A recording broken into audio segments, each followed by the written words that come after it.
past 7 years have been a blur for me, like crazy. So I've gone through a lot of transformation during this time, a lot of stress, the most stressful period in my life. Even when I was homeless, that wasn't stressful because I was using substances. I was always high or drunk. So that wasn't painful for me. What has been painful has been the whole learning and transformation and processing the trauma and learning what my unique way of that looks like, amidst all the narratives on the internet and from other people about how to do all these things, and being like, well, what feels right to me? And I like really balanced, grounded things. I like hope and inspiration, but I also like practicality, and I don't like hysteria. I don't like chaos. I don't like, I don't like, what is that word?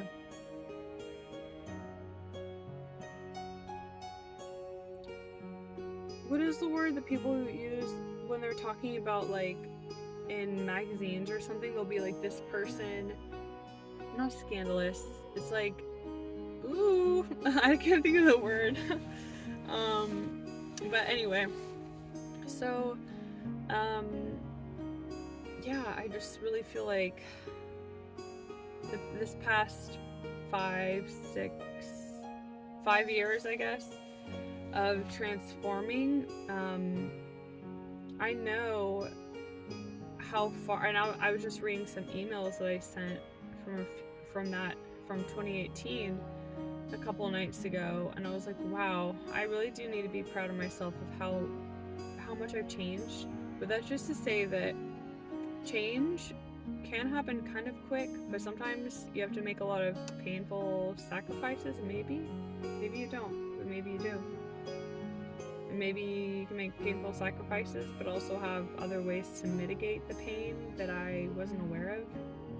So it doesn't have to be like pure suffering. I just want the pure suffering where I'm fucking doing this, and I was just like really harsh in all ways, just to try to be like, no, this is what I'm prioritizing, like. But it also had, I did not do it perfectly by any means, and there's so many things I wish I would have known, like how to kind of be forceful and push myself, but in a loving way. Because what I was doing was pushing myself through terror and fear and complete isolation and feeling estranged from humanity, so feeling estranged from myself.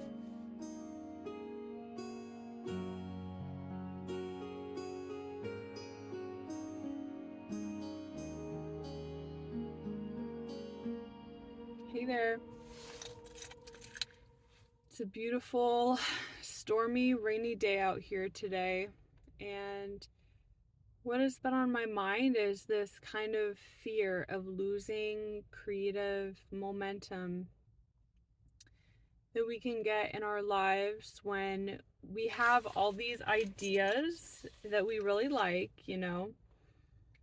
but maybe it feels kind of diluted from, we feel like we're being pulled in many different directions at the same time, many different interesting ideas to choose from, but it feels like there isn't that right arena or context in which to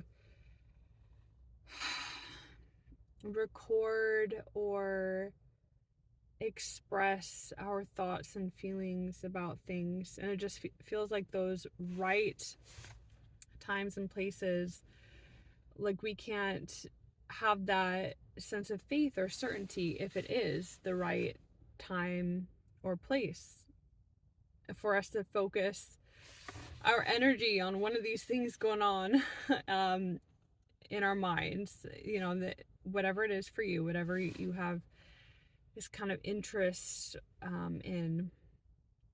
So I think with this,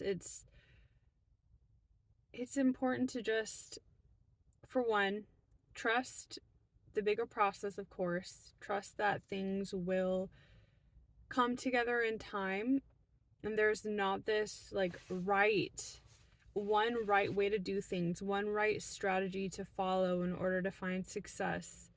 that being authentic to ourselves is honestly just doing what we can in the moment, not thinking about what would the ideal thing be to do for some um, generic person without limitations, without unique limitations and strengths.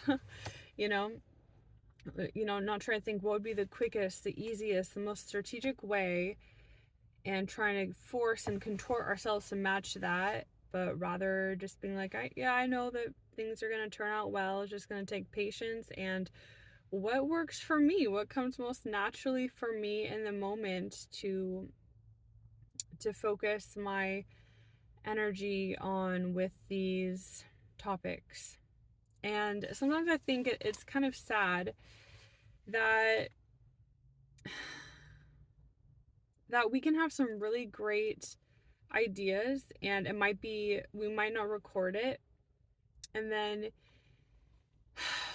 in the future we might need that idea and then we've forgotten it, we don't have access to it, and it can cause us suffering to not have access to it. So I'm just trying to say, if you have some kind of thoughts, perspectives that you find valuable, don't feel like you have to make some kind of majestic art piece with it, or make some kind of huge project in order to express it, but literally just be like, what is the easiest, most natural thing for me personally? What feels right? What feels accessible? And express it in that way. If it's having a conversation with somebody, if you like doing things on the internet and it's like making a post on a website like Reddit or some kind of forum, or I don't know, Discord, whatever you do, or if it's like making an Instagram post, a blog post, a YouTube video, if it's painting something, if it's dancing, if it is a conversation, if it is just writing and nobody ever sees it except for you and it's just on your laptop for you to reference, if it's jotting it down on a little piece of paper, if it's making a voice note, if it is literally just through conversations with other people, and maybe you can record your conversations with people, even if it's just audio. I know I feel that sometimes that there are times definitely when it's kind of like, in a way, it's beautiful. We are shaped by the people around us. I tend to focus on this kind of, well, I don't want to get too sidetracked, but there are downsides to being affected by people. There are, anyway, but the beautiful side of being affected by people is that it kind of can bring the best out of us. It gives us um like an investment, like a reason to invest in a certain topic, and to know why this topic and our thoughts and feelings on it, to know why it is important to us, because it pertains to our actual lived experience and our experience of the moment. The people around us, when we are partnering, collaborating with people, whatever form that is, if it's a job, if it's, I don't know, just a neighbor, a neighbor trying to get along with neighbors, if it is a friend, a family member, whoever.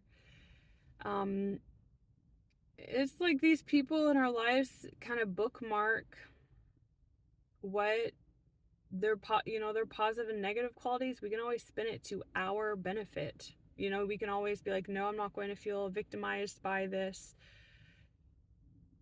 kind of pain point in the other person, but I'm going to take it as a sign, the reason that, or our ability to even feel and perceive a pain point means that we can protect ourselves, because it means we can trust our intuition. And I'm not speaking in terms, I mean even if it does go in terms of like paranoia or feeling really afraid of people, we can always notice that if we see shadows, so to speak, that means it's just incompatibility at this moment. And maybe there's things we can learn to take away that feeling of incompatibility, but I think it's important to feel that first, to feel that shadow, so to speak, that we sense in someone, and to acknowledge that that is real to our perception for a reason. And we don't have to demonize the other person or harm the other person or harm ourselves in order to honor what our intuition tells us. But we still need to honor it and be like, it's not some sign that, you know, this is the way things are forever. This is like the end point of this dynamic. It just at least means that not right now things aren't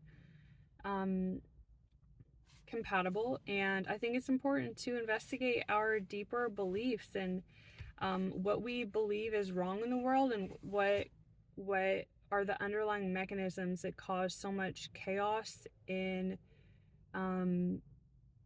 partnership, and make it like lack of partnership and communication to become violent. And you know, that's definitely related to using shame to relate to ourselves, to relate to other people in order to try to identify and solve problems.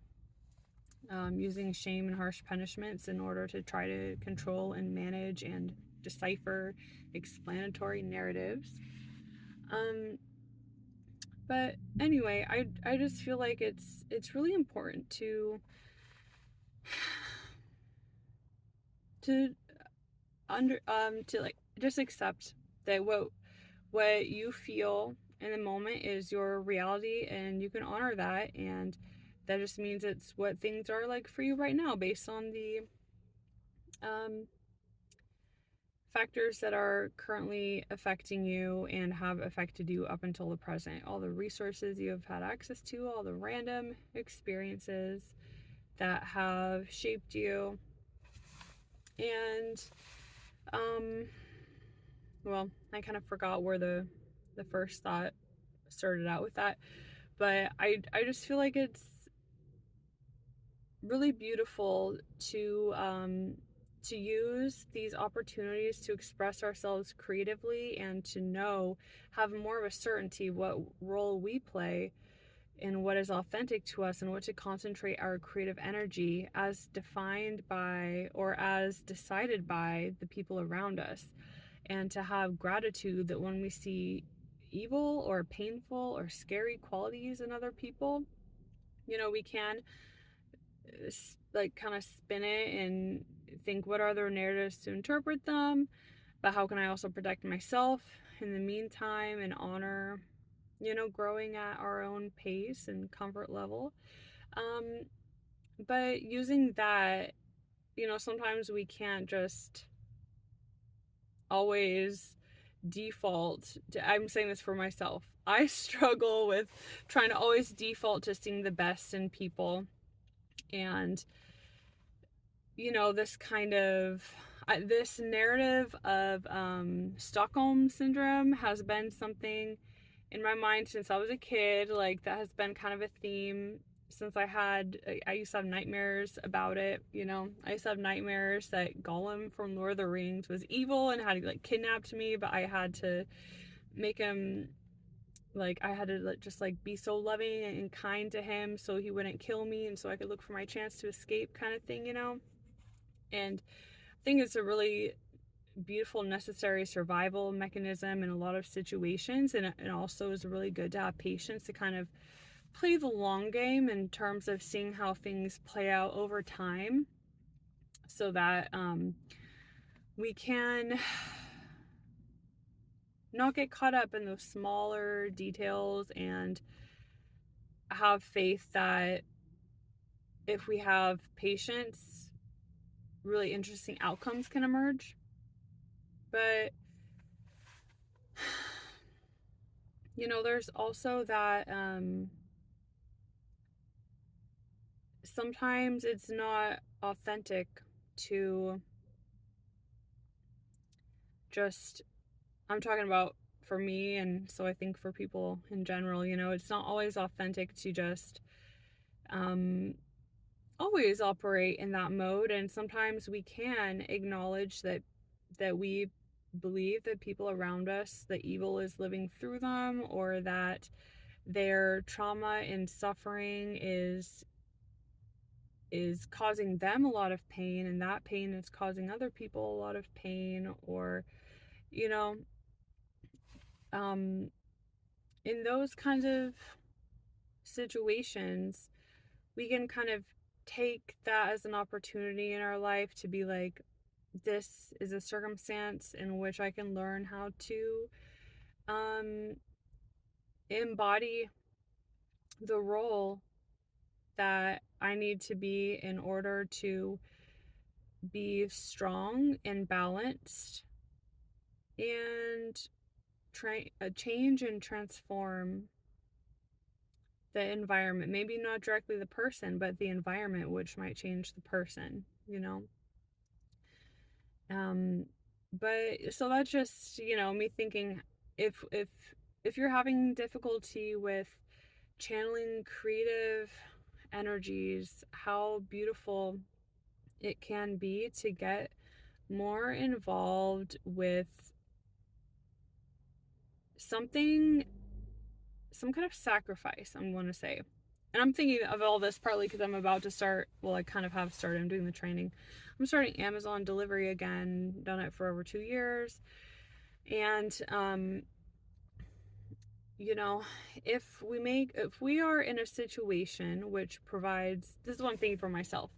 I'll be in a situation that provides, and this is the part of my solopreneurship journey still, right? This lifelong continued process of growing into understanding how to partner with myself so that I can feel certain about the authentic roles that I'm playing, and so I can communicate better with people around me.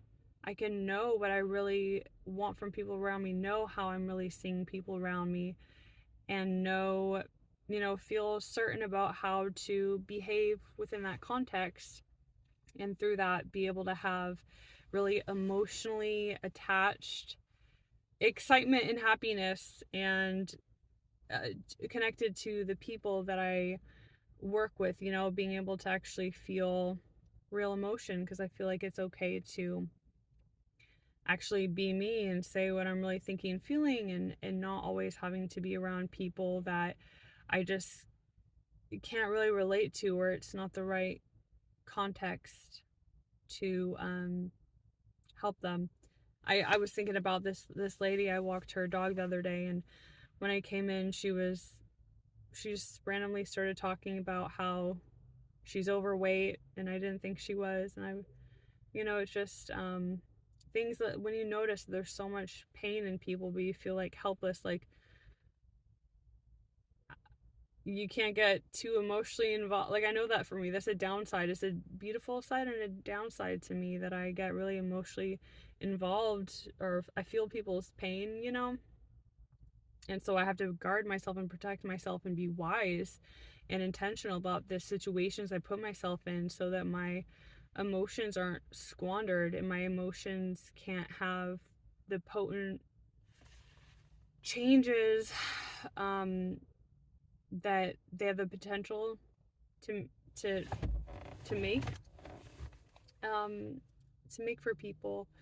So um yeah, I just feel like when we are in, okay, so I got kind of distracted, but so I'm going into Amazon, and I am um doing this partly so I can have structure, so that I can have um pressure to help show me my authenticity, to be like, when I'm doing this job because I'm like, well, I want a house. I know I want a house. I know that my dog care, my dog training, if I continue, I think I'm going to, if I continue to expand this, if I have a house, that's going to make things so much better instead of a little apartment.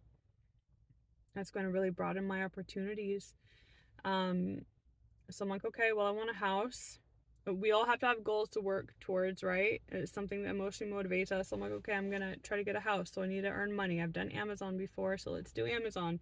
It makes decent money, especially considering anything I would be able or like eligible to do, any kind of jobs. I've tried a little bit to have other kinds of jobs, and it just hasn't fallen together. So within that context, it's like using a high pressure situation to learn under these circumstances we can still love ourselves, trust ourselves, learn. For me, I'm like, how can I still inhabit my body in this high pressure situation where it's the wild, wild west with the kinds of people out there, people at the station, especially. Um, there tends to be a lot of, I'm sure, like any workplace or most workplaces, there tends to be people that, they just have all kinds of different values and ways of operating in the world. And it's that balance of how to remain um, professional and cognizant of my own energies and where I choose to invest my emotional energies, and also not allowing, kind of recognizing if I do feel disrespected and acknowledging that that is disrespect, and it's good to recognize that, and it's also good um to acknowledge that to other people. But that can be done in a humorous way, in a sympathetic way, with acknowledging that people are acting out of fear and being like, I see your fear, I'm here to help you, but I can't help you if you're harming me, that kind of thing. And um yeah, I think that it's really beautiful that when there are high pressure circumstances that kind of force us to stay committed because we want a reward out of it, and the people who are in these circumstances, that can really be beautiful to help give us a structure to let our focuses, our creative focuses, emerge. And it's so important to have other friends also who can have these perspectives in their mind, so it's kind of like these people are kind of functioning as an extension of our brains, to remind us of these beautiful sentiments when we can't remember or access it ourselves. Because that really freaks me out sometimes, being like, there has been times in my life when the ideas that come so easily to me now, because I learned it through people on the internet, I didn't have any idea of these perspectives, and I was suffering so much because I didn't have access to them and to these perspectives. And that freaks me out, being that, like, what if one day, like, circumstances in my life change again so that I can't remember these really necessary, beautiful perspectives that come so easily to me now. So I have a little bit of fear that, like, if I don't record, and I think this fear is a good thing to remember, like, we do have to record things, we do have to listen to that and put out our creative intention and expression for what matters to us, regardless of how professional or fancy or, we have to remember what it means to us, what it means to our own heart. Because, I think creativity is here to connect whatever is authentic for us with fellow people. Creativity is meant to connect us to people. It's not just to express like we're an island and just expressing it in itself. I feel like that is really limited and kind of lifeless and isolated in some ways. Not always, I've definitely had experiences where I'm partnering with myself and I'm expressing creativity for myself, but even then, that always cycles back to it then is something I can relate to other people through this experience I've had with myself. And it changes the way I view myself in relation to people and the way that I speak with people. And so it all kind of comes back to yeah, the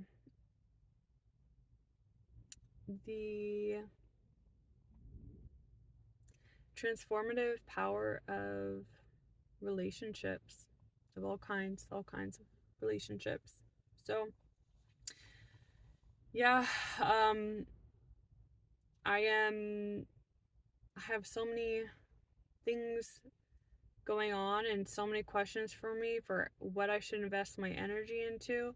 And I'm just trusting that as I continue with Amazon, I'm like, there has to be a way. There has to be a way that I can just start, like, not feeling like I'm forcing myself so much, not feel like I'm hyper analyzing and like frantically looking to a billion different perspectives to try to like force myself to like break through and be like, oh, I'm on the other side. Oh, that is also exhausting. And so now I'm just kind of like, I'm gonna do Amazon and be proud of myself for what I'm doing, and take pride in what I'm doing and really understand that all these different facets of my life going on at once, they're gonna shape up together into one congealed being one day. It's just patience, and I guess part of what I'm learning is for me on my unique journey, the time frame is a lot slower, and the this process of understanding how to partner with myself and how to do this kind of inner alchemy of using different narratives, different breathing techniques, different activities in order to change my feelings and my energy. You know, this kind of this self partnership, this accountability for my desires, for my dreams, this, you know, conviction that being happy is not just like, oh, that's nice, like, but being happy is a necessity. And I'm like, I don't want to die elderly, like at a nursing home without loved ones. Like, no, like I want to die on a huge ass piece of land that I own with a bunch of friends. It's a land trust. We beautifully transformed it. It's gonna keep on being transformed by everybody's grandkids, and maybe there's a business going on there or a few businesses to help build that, like, that legacy and make sure that people are being very methodical and handing it the care of this huge property down, you know, permaculture style property, but also not, you know, I'm not into off grid. I'm just into like um the healing power of seeing plants, um seeing the ecosystem of plants and their relationships, seeing like human relationships mirrored in the same way through plants, and also the beauty of accomplishing goals together as a team in these environments, to grow things and to enjoy what you grow and to be smelling soil and touching soil and plants and, you know, all of that stuff. But yeah, I want to be on a place like that, and I want to pass away um in a dignified,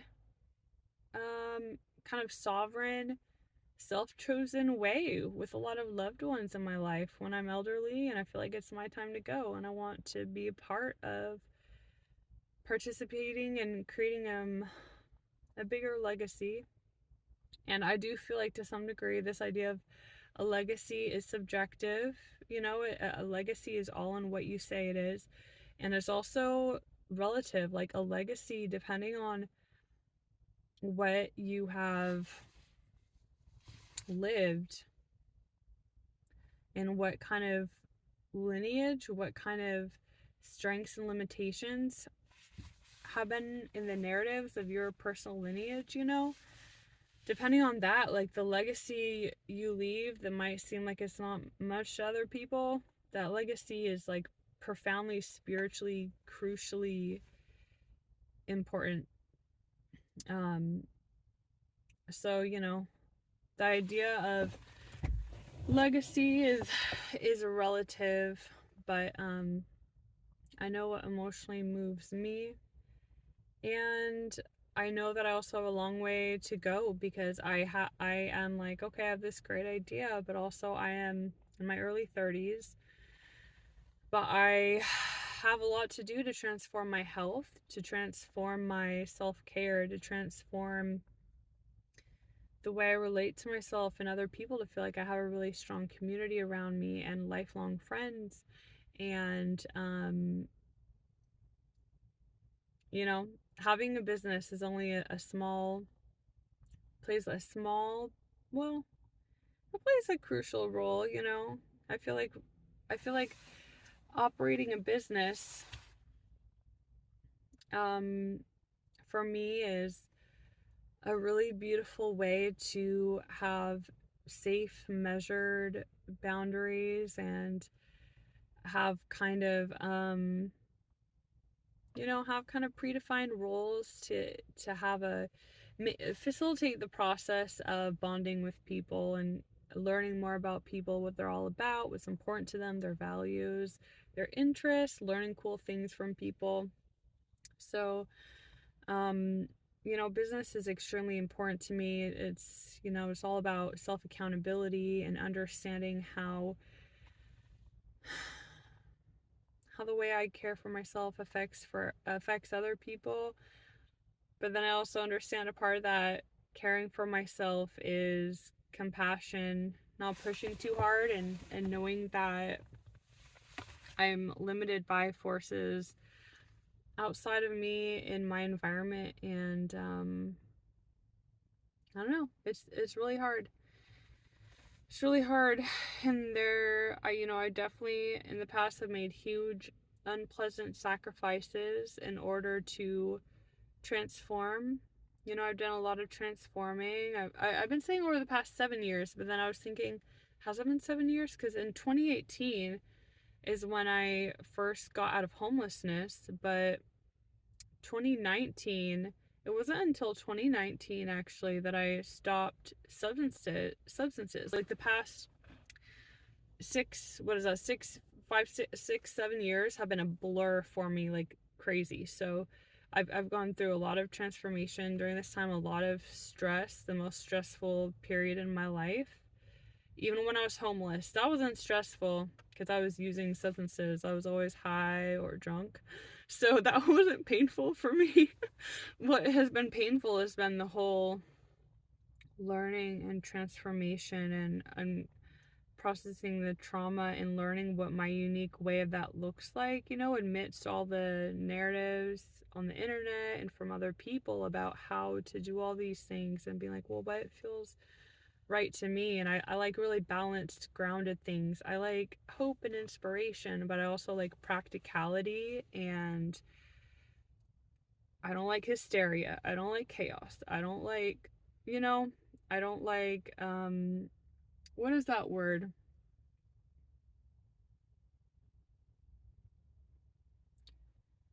What is the word that people use when they're talking about, like, in magazines or something? They'll be like, this person, not scandalous. It's like, ooh, I can't think of the word.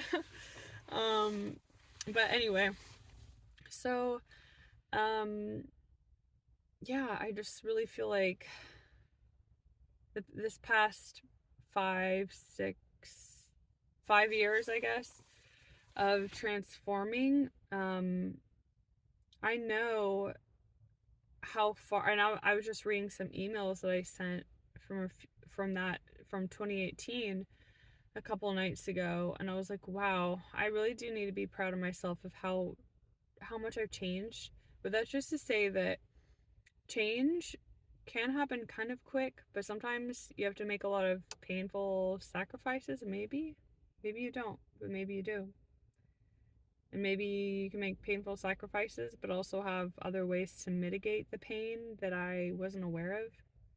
So it doesn't have to be like pure suffering. I just want the pure suffering where I'm fucking doing this, and I was just like really harsh in all ways just to try to be like, no, this is what I'm prioritizing. Like, but it also had, I did not do it perfectly by any means, and there's so many things I wish I would have known, like how to kind of be forceful and push myself, but in a loving way. Because what I was doing was pushing myself through terror and fear and complete isolation and feeling estranged from humanity, you know? So, um, feeling estranged from myself. So,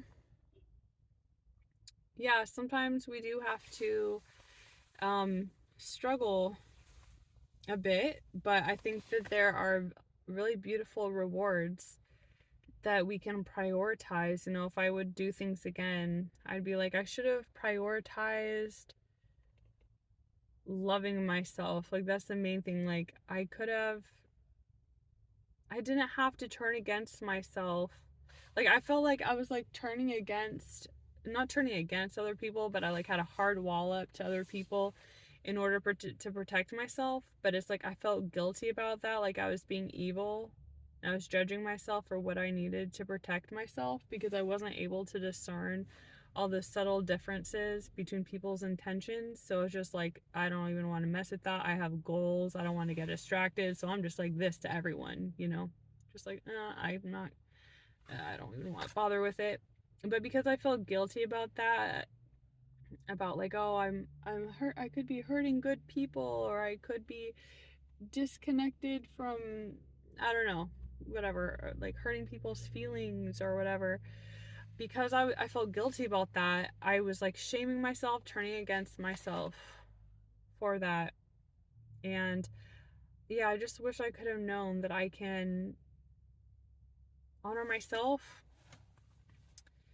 and protect myself from other people without having to like turn against myself and tell myself I'm like a horrible person every day. And I wish I would have known that it's fine for me to show myself off like in a work environment, for example, but that doesn't mean I have to shut myself off through people on the internet or to people in other kind of environments, you know?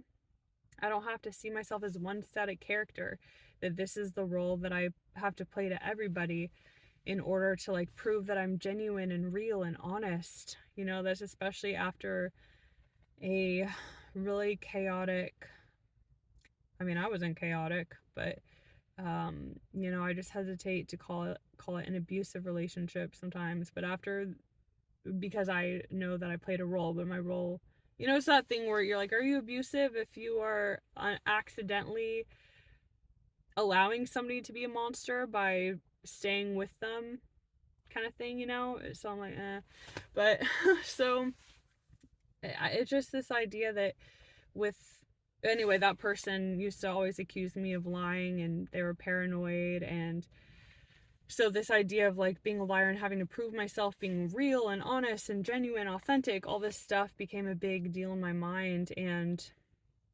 I, you know, it's crazy how our minds operate sometimes, like in ways that we know logically it doesn't make sense. But our minds will still do that, especially in traumatic scenarios where there's so much chaos. And you know, at that time I did use substances and I wasn't able to stay clear-headed. And when you have, and there were a lot more things implicated in that, you know, like the failure of mental health systems, the way that they failed me, the way they failed so many people who don't even have the same privileges that I have. And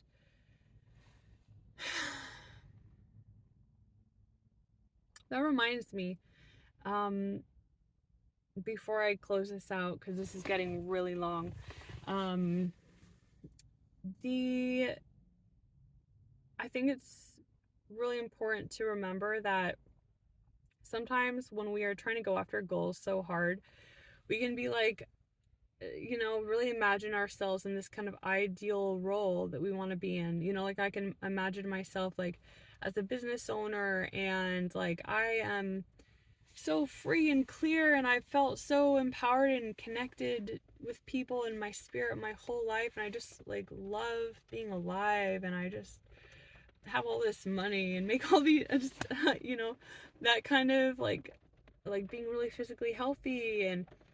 I feel sometimes like if I think of that perspective too much, then I'm going to see myself as like, when I don't live up to that, I'm going to see myself as like a failed version of this person. But that kind of person that I'm imagining in my head is like my ideal or aspiration, they haven't had the kind of life experiences and factors against them that, like, it's like unfair for me to compare myself to that kind of person, as like a failed version of that person, a failed version. But it's really important for us to honor our triumphs and understand that a triumph is a relative to the person.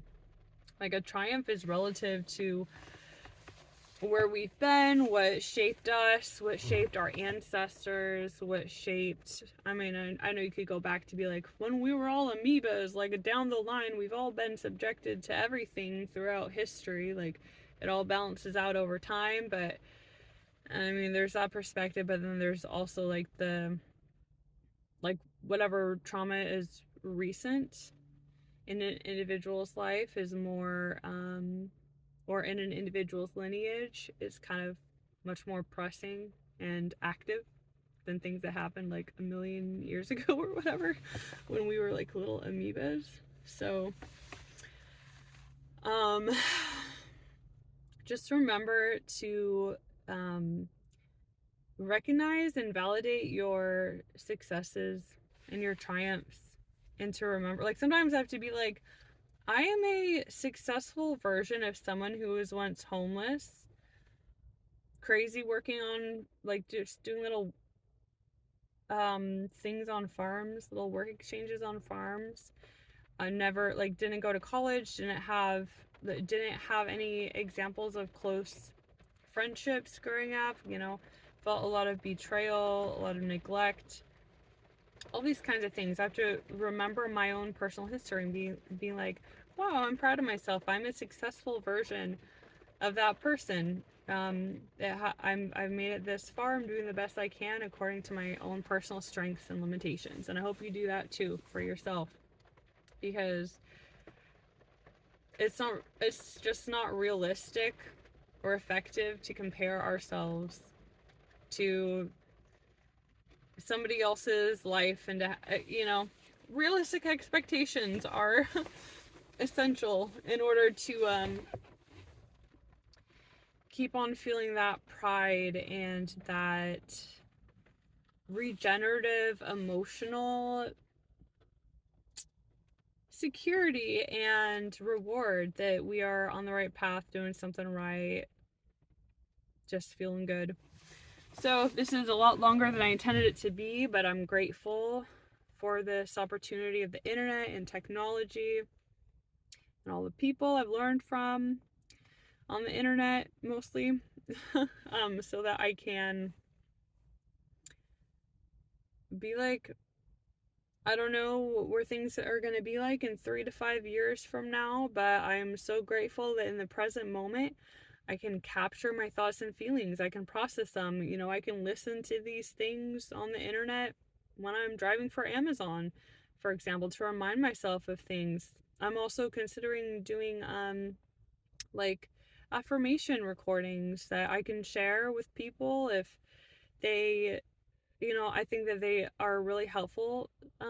Like, I love listening to people's affirmation tapes because I feel like that's really special, to be like, ooh, that is a really good way to word things. That is like really memorable. That is just like yummy, a nice little sound bite that I can remember and like feel like, oh yeah, like when I am like low on energy, I can just remember this cute little phrase and be like, everything's okay.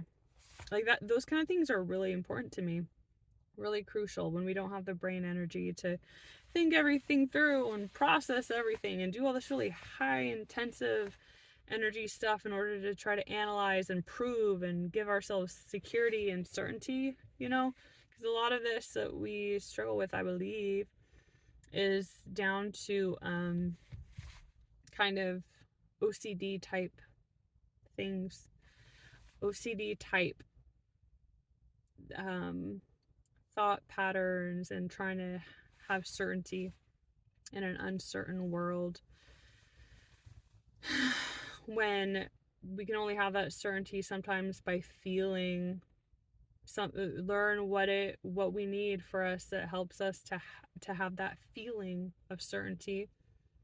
And it might be a lot shorter path than we normally think it is. We don't have to write a 5-page essay with all the sources annotated or whatever, and we don't have to have it graded and cross-examined by a jury of our peers and whatever else, in order to feel certain about something. Maybe you just have to listen to a little song or move or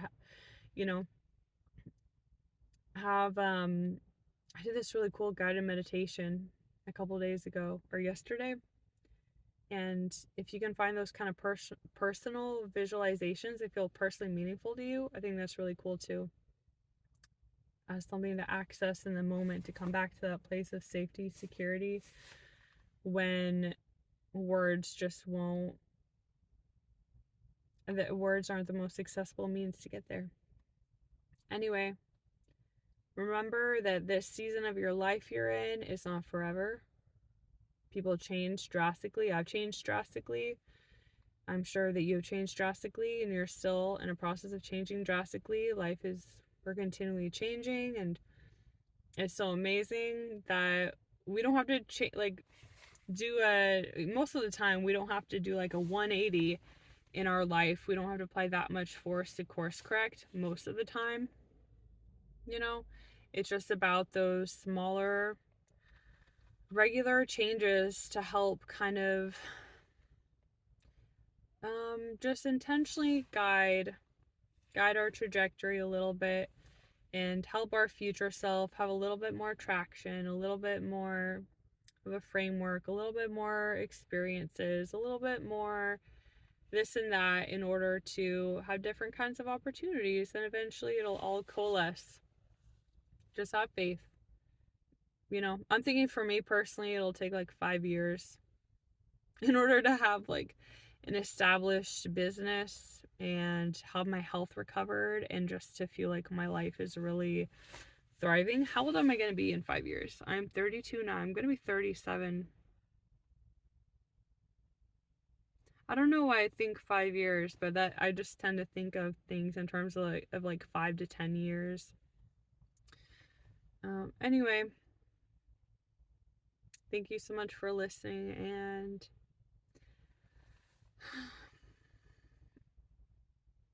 remember how I don't know. I just hope you know how beautiful it is that you exist, and that your thoughts and your feelings matter. And we can always come back to this place of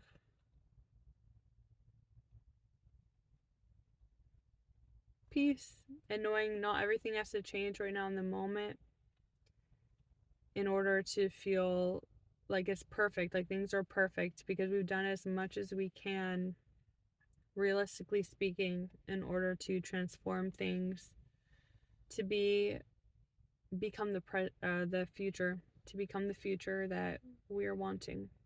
And what we are wanting will reveal itself along the way, because finding out what we authentically really want, sometimes it's a longer process than we initially think it is. So, take care. Bye.